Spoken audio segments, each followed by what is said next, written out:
سبحانك لا علم لنا إلا ما علمتنا إنك أنت العليم الحكيم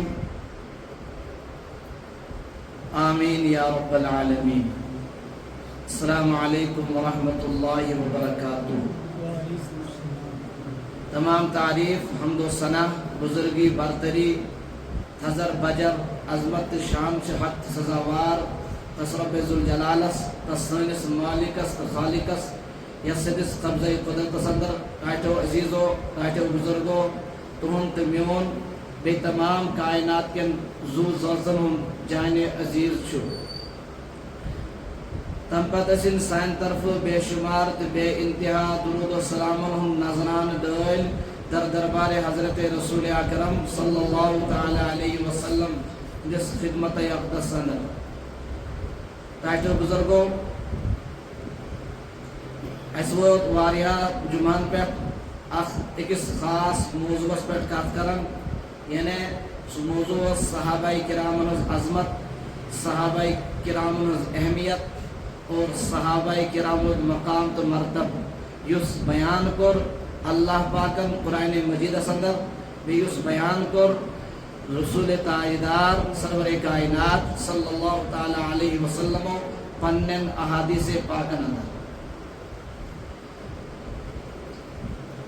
اس ریتس لگ بھگ ریتس کٹے چوز موضوع پہ کات گئی نا صحابہ کرام کے ساتھ موضوع پہ امیک خلاص یوتھے اوت آو اس سمجھ کہ ایکس ایمان وول سند ایمان تیلی محفوظ یل ایمان وول صحابہ کرامن وچ قرآن کی نظریہ سے بے احادیث کی نظریہ سے، یعنی صحابہ کرام کو تولے گا قرآن کے ذریعے سے اور احادیث کے ذریعے سے، کیونکہ قرآن کریم پہلے اترا، اس کے بعد احادیث شریفہ.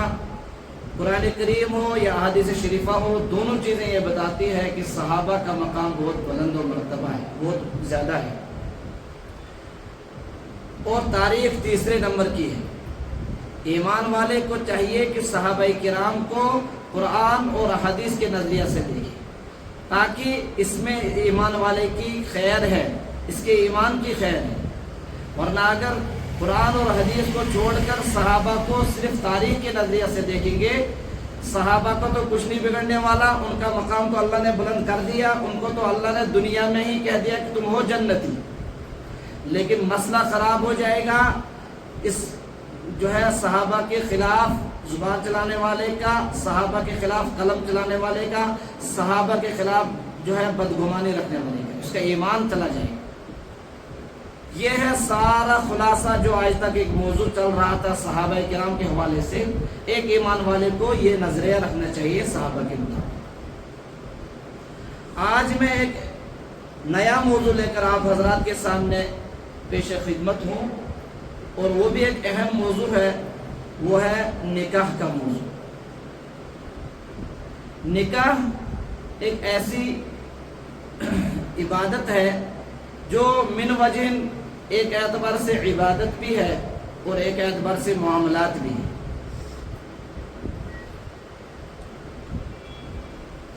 عبادت اس لیے ہے کہ اللہ پاک نے نکاح کا حکم دیا ہے، رسول تاجدار سرور کائنات صلی اللہ تعالی علیہ وسلم نے نکاح کا حکم دیا ہے، اور خود رسول اکرم صلی اللہ علیہ وسلم نے نکاح فرمایا ہے. اور اس کے جو جتنے فوائد ہیں وہ سارے پیارے حبیب صلی اللہ تعالی علیہ وسلم نے بیان فرمائے ہیں. تو اس اعتبار سے عبادت ہے. اور معاملات اس اعتبار سے ہے، یہ معاملہ اس اعتبار سے کہ اس میں لین دین ہوتا ہے، اس میں حق مہر ادا کیا جاتا ہے، اس میں باقی چیزیں ہوتی ہیں. تو اس اعتبار سے یہ معاملہ بھی ہے کہ ایجاب اور قبول، لڑکا لڑکی سے نکاح کی درخواست کرتا ہے، لڑکی اس کو قبول کرتی ہے، تو یہ صرف بظاہر دو بول نہیں ہوتے ہیں، بلکہ ان کے پیچھے ایک لمبی داستان ہوتی ہے حقوق کی. کہ ایک نے بولا میں نکاح کرنا چاہتا ہوں آپ سے، دوسرے بولا ہاں مجھے قبول ہے، صرف اتنا ہی نہیں ہے بلکہ اس کے ساتھ یہ قبول کر، اگر جو ہے یہ مرد جو ہے نکاح کی درخواست کے ساتھ یہ سوال یہ بھی مان رہا ہے کہ آپ کے جتنے حقوق ہیں وہ سارے مجھے تسلیم ہیں، زندگی بھر کے جتنے حقوق آپ کے جو ہے وہ میرے اوپر ہے وہ ان کو میں مانتا ہوں، میں ان کو ادا کرنے کا اعتراف کرتا ہوں، وعدہ کرتا ہوں آپ سے کہ آپ کے سارے حقوق میں ادا کروں گا۔ اور اسی طریقے سے لڑکی جو قبول کر رہی ہے تو صرف لفظ قبول نہیں ہے بلکہ اس کے پیچھے بھی یہ بات چھپی ہوئی ہے کہ لڑکی یہ بول رہی ہے، اس چیز کا بھی اعتراف کر رہی ہے، اس چیز کا بھی وعدہ کر رہی ہے کہ میرے شوہر کے جتنے بھی حقوق شریعت نے میرے اوپر رکھے ہیں میں ان سب کو پورا کرنے کا وعدہ کرتی ہوں۔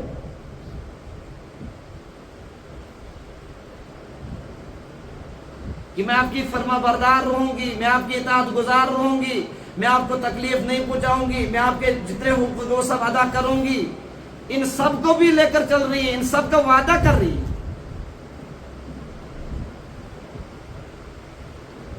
تو ظاہر سی بات ہے جب اس میں وعدہ بھی ہے تو پھر جو ہے جو وعدہ کی وفا کرتا ہے، جو وعدے کو پورا کرتا ہے، اس کا مقام اور اس کا مرتبہ اور اس کی فضیلت شریعت نے بیان کی، اور جو وعدہ کی بے وفائی کرتا ہے، وعدوں کو توڑتا ہے، اس کی وعید بھی اللہ اور اللہ کے حبیب صلی اللہ علیہ وسلم نے بیان فرمائی۔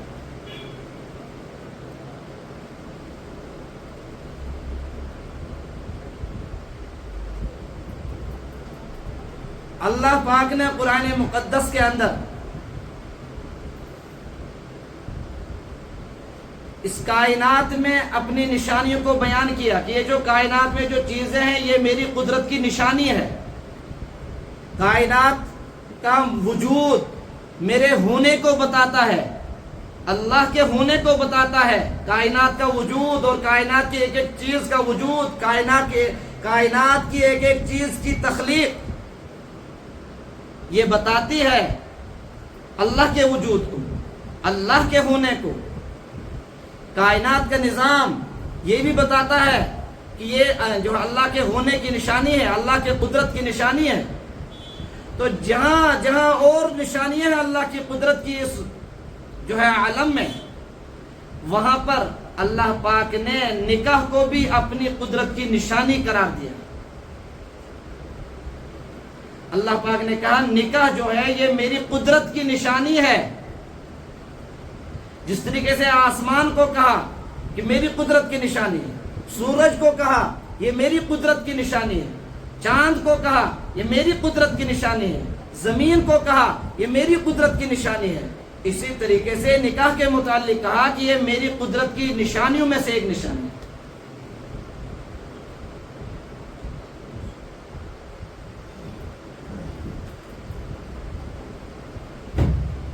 لہذا جب اللہ پاک اس کو اپنی قدرت کی نشانیوں میں سے ایک نشانی گنا رہے ہیں، اس سے نکاح کا مقام سمجھ میں آتا ہے، نکاح کی عظمت سمجھ میں آتی ہے۔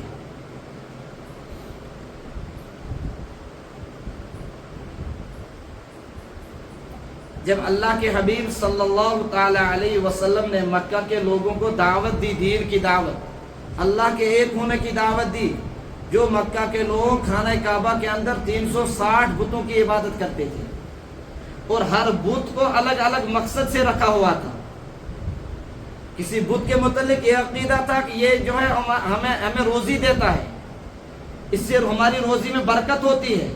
کسی بت کے متعلق یہ عقیدہ تھا کہ یہ بارش برسانے میں ہماری مدد کرتا ہے۔ کسی بت کے متعلق یہ عقیدہ تھا کہ یہ اگر کوئی مصیبت آنے والے تو اس کو ٹالتا ہے، الغرض اس طریقے سے۔ تو اللہ کے حبیب صلی اللہ علیہ وسلم نے ان کو دعوت دی اور دعوت دینے میں مختلف پہلو اختیار کیے، اور قرآن کریم نے ان سارے پہلوات کو جو ہے ان کا نقشہ کھینچا ہے۔ ایک مقام پر اللہ تعالیٰ اپنے حبیب صلی اللہ علیہ وسلم پر وحی نازل فرماتے ہیں، اور اس وحی میں فرما رہے ہیں کہ ان لوگوں کو بتاؤ اگر ان کو میں سمجھ میں نہیں آ رہا ہوں کہ اللہ ہے، اس کائنات کو چلانے والا ہے، تو ان کو بولو اگر آپ مجھے سمجھنا چاہتے ہو تو میری بنائی ہوئی چیزوں پر غور کرو۔ جب تم میری بنائی ہوئی چیزوں پر غور کرو گے تو تمہاری عقل خود اس بات پر مجبور ہو جائے گی نہیں اس کائنات کا کوئی بنانے والا حقیقت میں کوئی ہے. تو چنانچہ قرآن نے اس کا نقشہ کھینچا. افلا ينظرون الى الابل كيف خلقت والى السماء كيف رفعت والى الجبال كيف نصبت والى الارض كيف سطحت. ان کو بتاؤ کہ غور کرو اتنے جو اونچے اونچے پہاڑ کس نے بنائے, غور کرو اتنا بڑا آسمان کس نے بنا دیا, غور کرو اتنی بڑی زمین کس نے بچھا دی تمہارے لیے. لہذا جب ان ساری چیزوں پر جو اللہ نے بنائی ہے ان پر جب غور تم کرو گے تو تمہیں میں سمجھ میں آ جاؤں گے نہ تمہیں اللہ سمجھ میں آ جائے گا. بس جس کو اللہ سمجھ میں آ جائے گا وہ پھر اللہ کے علاوہ کسی اور کے در پر نہیں جانے والا. اللہ کا در چھوڑ کر کسی اور کے در پر وہی جاتا ہے جس کو حقیقت میں اللہ کی پہچان, اپنے مالک اپنے خالق کی پہچان نہیں ہوئی ہوتی ہے. معرفت الہی سے وہ محروم ہوتا ہے, تبھی وہ در در گھومتا رہتا ہے. یہ اللہ نے بتا دیا. تو پہاڑ پر غور کرو, زمین پر غور کرو, آسمان پر غور کرو, ستاروں پر غور کرو, چاند پر غور کرو. کیا؟ کیوں؟ کیونکہ یہ میری قدرت کی نشانی ہے. اسی طرح اللہ تعالیٰ فرما رہے ہیں اس آیت کے اندر وَمِنْ آيَاتِهِ أَنْ خَلَقَ لَكُم مِّنْ أَنفُسِكُمْ أَزْوَاجًا لِتَسْكُنُوا إِلَيْهَا وَجَعَلَ بَيْنَكُم مَّوَدَّةً وَرَحْمَةً إِنَّ فِي ذَلِكَ لَآيَاتٍ لِقَوْمٍ يَتَفَكَّرُونَ. اللہ کی قدرت کی نشانیوں میں سے یہ ہے کہ اس نے تمہارے لیے تمہاری جانوں میں سے تمہاری اندر ازواجن جوڑے پیدا کر دیے. اللہ نے حضرت آدم علیہ السلام کو بنایا, ساتھ میں ان کی جو ہے پسلی سے حضرت حوا علیہ السلام کو نکالا, اور پھر ان دونوں آدمیوں کے ذریعے سے ساری کائنات میں نسل انسانی کو پھیلایا. لہذا انسان اگر اپنے عقل سے دین کو سمجھنے لگ جائے گا پھر انسان کی عقل یہ نہیں مان سکتی کہ مٹی کے پتلے سے انسان کیسے بنا. مٹی کا پتلا تو تھا, حضرت آدم علیہ السلام کیا تھے؟ مٹی کا پتلا تو تھے. اگر انسان اپنے عقل سے دین کو سمجھنے لگ جائے تو پھر مٹی اور انسان بظاہر عقل نہیں ماننے والا. اور پھر اس انسان کی پسلی سے جو ہے اس کے جوڑے کو بنانا, اور پھر ان دو انسانوں کے ذریعے ساری کائنات میں انسانیت کو پھیلانا. واقعتاً اگر اس جو ہے منظر پر انسان غور کرتا ہے, اسی نتیجے پر پہنچتا ہے واقعتاً جو ہے دو آدمیوں کا جوڑ یہ قدرت کی نشانیوں میں سے ایک عظیم نشانی ہے. اچھا اتنا ہی نہیں, آگے اللہ نے فرمایا کہ دو انسانوں کا جوڑ ہو جاتا ہے, ایجاب و قبول سے پہلے دونوں اجنبی ہوتے ہیں, بلکہ دونوں ایک دوسرے کو جانتے بھی نہیں ہوتے ہیں. لڑکا کہیں کا, لڑکی کہیں کی, لڑکا ایک خاندان کا اور لڑکی دوسرے خاندان کی, لڑکا ایک علاقے کا اور لڑکی دوسرے علاقے کی, جانتے بھی نہیں ہے ایک دوسرے کو. لیکن جو ہی یہ دو بول انہوں نے کیا بول لیے, بس ایک دوسرے پر فدا ہونے لگے, ایک دوسرے کے لیے جان دینے کے لیے تیار ہونے لگے. یہ کیا ہے؟ اتنی محبت آئی, اتنی محبت آئی, یہ خود ہی نہیں آئی بلکہ اللہ نے اسی آیت کے اندر فرمایا وَجَعَلَ بَيْنَكُمْ مَوَدَّةً وَرَحْمَةً. میں نے خالی جوڑ نہیں بنایا بلکہ ان کے دلوں میں ایک دوسرے کے لیے ہمدردی پیدا کی, ایک دوسرے کے لیے شفقت پیدا کی, ایک دوسرے کے لیے نرمی پیدا کی, ایک دوسرے کے لیے انسیت پیدا کی, ایک دوسرے کے لیے محبت پیدا کی. یہ محبت ڈالنے والا میں ہی اللہ ہوں.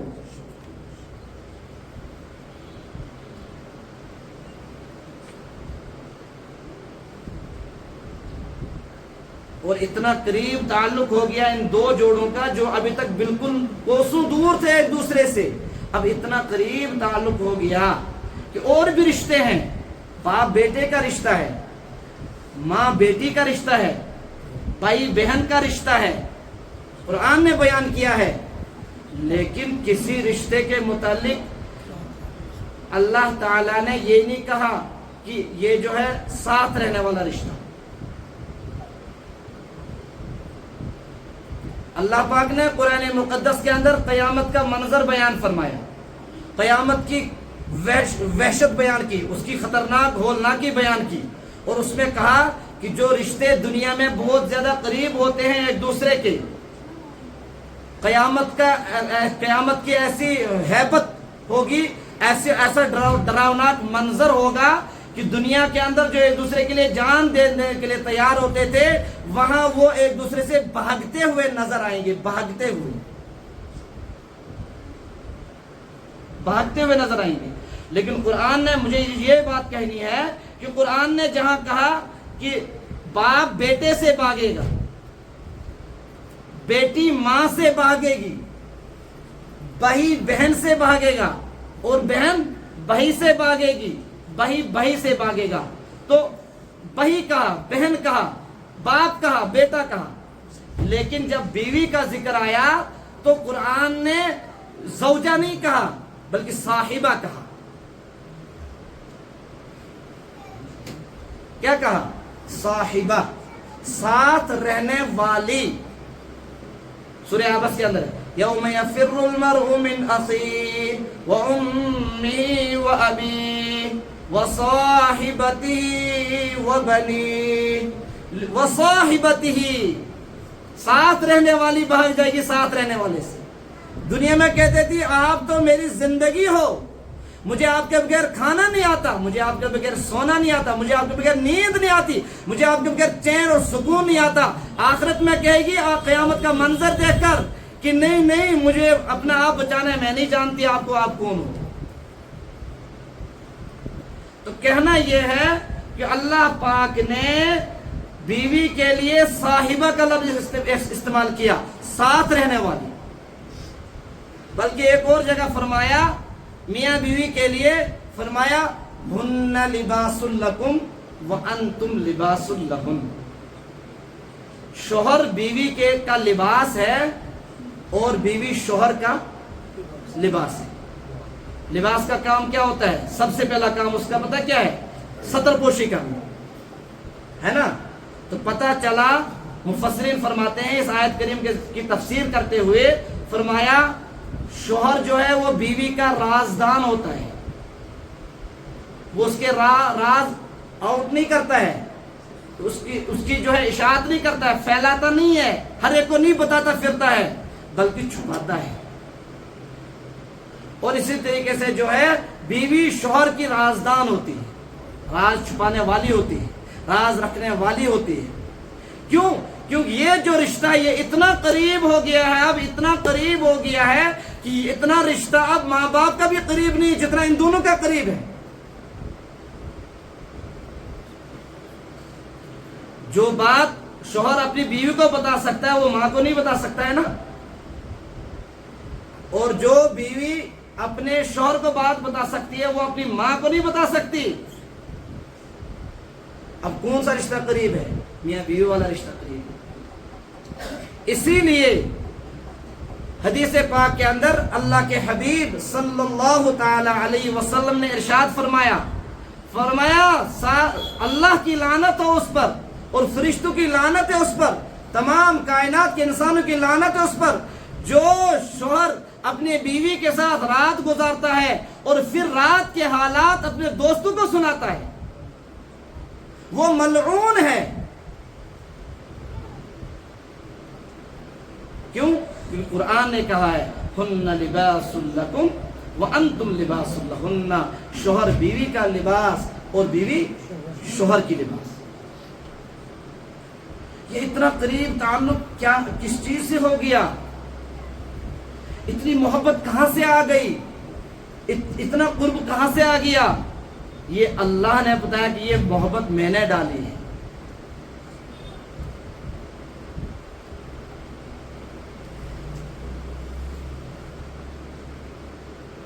اور لاسٹ میں اس آیت کے آخر میں اللہ تعالیٰ نے صاف فرما دیا ان فی ذالک لآیات لقوم یتفکرون،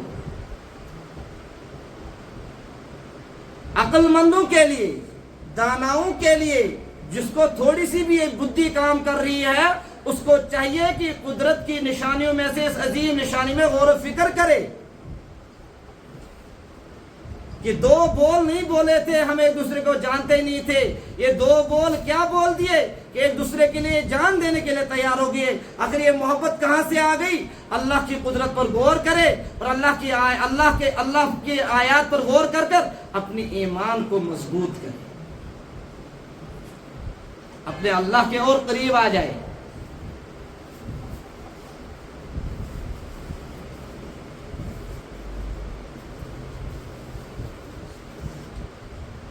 یہ ہے نکاح کی اہمیت، یہ ہے نکاح کی فضیلت۔ بلکہ مشکات شریف حدیث پاک کی ایک بہت بڑی کتاب ہے، اس کے اندر ایک حدیث بیان کی اللہ کے حبیب صلی اللہ علیہ وسلم نے فرمایا جب اللہ پاک کسی کو اولاد عطا کرے، انہیں والدین کی ذمہ داری کو اجاگر کر رہے ہیں اللہ کے حبیب صلی اللہ علیہ وسلم، کہ جب اللہ پاک کسی کو اولاد عطا کرے اس کو چاہیے کہ وہ اس کا اچھا نام رکھے۔ کیا رکھے؟ اچھا نام رکھے۔ اور دوسرا حق ہے اس پر یہ کہ اس کی اچھی تربیت کرے، اس کو دیندار بنائے۔ دنیا دار تو سبھی بناتے ہیں، کافر بھی بناتے ہیں دنیا دار، یہودی بھی بناتے ہیں دنیا دار۔ دنیا دار بنانے کے لیے سمجھانے کی ضرورت نہیں ہے، وہاں کی طرف تو ہوا چل پڑی ہے، وہاں تو سبھی جا رہے ہیں، لیکن جس چیز کی کمی ہے اس کی طرف ترغیب دے رہے ہیں اللہ کے حبیب صلی اللہ علیہ وسلم۔ اس کو چاہیے کہ اپنے بچوں کی اچھی تربیت کرے، دین والی تربیت، قرآن و سنت والی تربیت۔ اور تیسرا حق فرمایا فَإِذَا بَلَغَ فَلْيُزَوِّجْهُ، بس جو ہی بالغ ہو جائے بچہ تو فَلْيُزَوِّجْهُ، اس کا نکاح کرا دے۔ اس کا کیا کرا دے؟ نکاح۔ کب؟ جب بچہ بالغ ہو جائے، 30 سال کا ہو جائے، 35 سال کا، یہ نہیں کہہ رہے ہیں 40 سال کا ہو جائے، نہیں کہہ رہے ہیں۔ نئی تحقیق کے مطابق ہماری اس وادی کے اندر ہماری بچیاں 40 ایبو ہو رہی ہیں، لیکن ابھی تک ماں باپ نکاح نہیں کرا رہے ہیں۔ بیٹے ہوں یا بیٹیاں ہوں، صرف اس چکر میں کہ وہ یہ پنن کوٹھن پٹ کھڑا یہ تس کالس تمس کمر تو چھان ژتجی وُہُر چھِ آسان انسان بزرگی کُنتھ پکان، 35 وُہُر ہیوٚو۔ تو حضور اکرم صلی اللہ علیہ وسلم فرمو جب بچہ بالغ ہو جائے فَلْيُزَوِّجْهُ۔ اگلے والا لفظ بڑا خطرناک ہے، یا تو والدین بے خبر ہیں اور یا غافل ہیں یا یقینی نہیں ہے اللہ کے حبیب صلی اللہ علیہ وسلم کی اس ارشاد پاک پر۔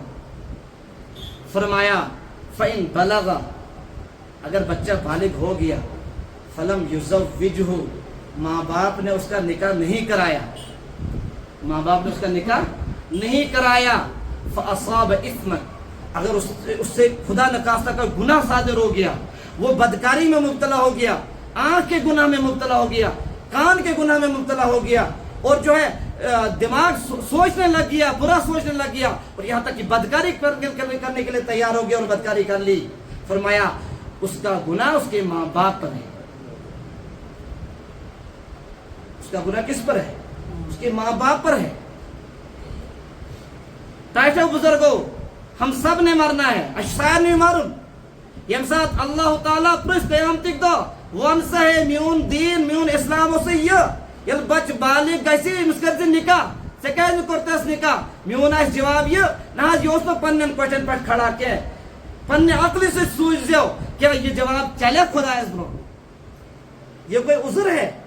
یہ عذر نہیں، اس پر زبردست پکڑ ہوگی، یہ عذر رد کیا جائے گا، یہ عذر اللہ کے یہاں چلنے والا ہی نہیں ہے۔ نہ یہ اوسُم نہٕ کوٹھٮ۪ن پٮ۪ٹھ کھڑا، ییٚمِس اوسُم نہٕ روزگار، یہ ذہن جو ہے قرآن کی تعلیم کے خلاف ہے. قرآن نے جو ہمیں تعلیم دی ہے نا وہ یہ دی ہے کہ پہلے نکاح کرو پھر اللہ تعالیٰ مالدار کرے گا، آپ کو وسعت کرے گا، برکت کرے گا، اللہ پاک آپ کے خزانوں کو غیب سے بھر دے گا، لیکن پہلے نکاح کرو. لیکن ہم نے کیا کیا؟ ہم نے بولا پہلے روزگار آئے پھر نکاح، الٹا کر دیا. تو پھر یہی عذر لے کر ہم اللہ کے پاس جا رہے ہیں، چلنے والا نہیں. انشاءاللہ یہ نکاح کا موضوع آج شروع ہو گیا، آگے بھی چلے گا انشاءاللہ. اس کی جو ضروری باتیں ہیں قرآن و سنت کے حوالے سے آپ کے سامنے پیش کرنے کی کوشش کروں گا. امید ہے کہ اللہ پاک مجھے بھی اور آپ حضرات کو بھی ان سب باتوں پر عمل کرنے کی توفیق عطا فرمائے. وآخر دعوانا ان الحمدللہ رب العالمین.